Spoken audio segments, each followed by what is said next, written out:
जानकारी होगी पर्सनल नहीं बता दी आपके लिए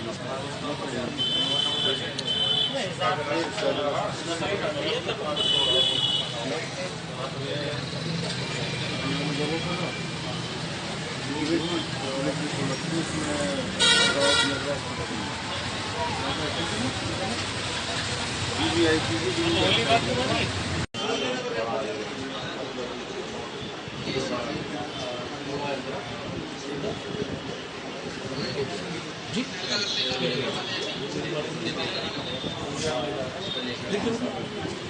सेवा में जी